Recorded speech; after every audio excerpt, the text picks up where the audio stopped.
Hello to our little learners out there. Welcome to our YouTube channel, Wonderful Kutuba. And for today's lesson, we're going to study the phonics sound of letter C and its vocabularies. Now, C makes a sound k, k, k. Very good. Now let's use that sound in reading the different vocabularies for today. And let's start with car, car, can, cap, cap,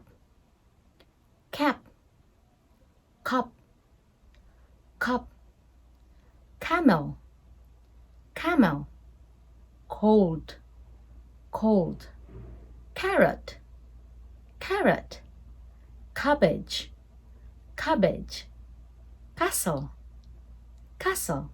And for the last one, we have cat, cat.